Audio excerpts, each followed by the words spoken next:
crois qu'il faudrait poser quelques questions maintenant sur Le Pauvre d'Assise, qui est le roman qui vient de paraître. Vous avez écrit ce livre par reconnaissance, m'avez-vous dit. François d'Assise vous a sauvé 2 fois la vie. Oui, j'avais une dette envers Saint François d'Assise, c'est pour cela que j'avais le grand désir d'exprimer ma reconnaissance en écrivant sur lui un livre.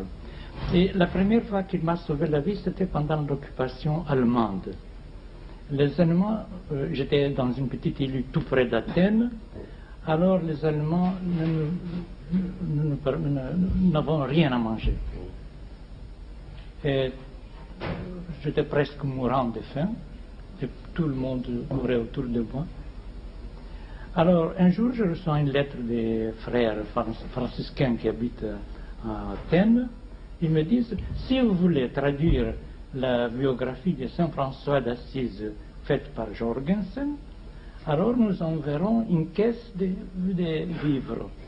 Alors je sais tout de suite, j'ai reçu cette caisse qui avait des choses merveilleuses, presque inconnues déjà. Je les avais oubliées, c'est-à-dire du sucre, du café, macaroni, riz, etc. Et j'ai écrit ce livre-là avec un grand prologue. Et la seconde fois la seconde fois, c'était lorsque j'étais gravement malade. Alors j'ai pensé tout à coup à Saint François d'Assise, c'est-à-dire, je voulais penser à un homme qui a pu vaincre la mort. Et j'ai pensé tout de suite à Saint François d'Assise, et pendant, j'avais une fièvre, de la fièvre 40, 41, je ne sais pas pourquoi, comment. Et ma femme venait, prenait le stylo et je dicte. Et j'ai commencé à lui dicter Saint François d'Assise. Et surtout, la poésie, les choses poétiques. Je me souviens, je lui ai dit un jour,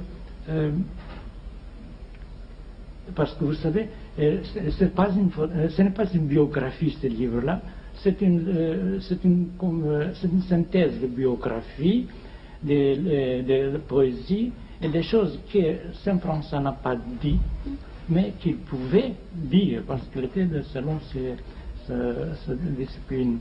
Alors j'ai dit à ma femme, prenez le crayon et écrivez. Et ma femme, je lui ai dicté une chose que Saint François n'a pas dite, mais il pouvait bien le dire. Et il a vu un jour Saint François un amandier en plein hiver.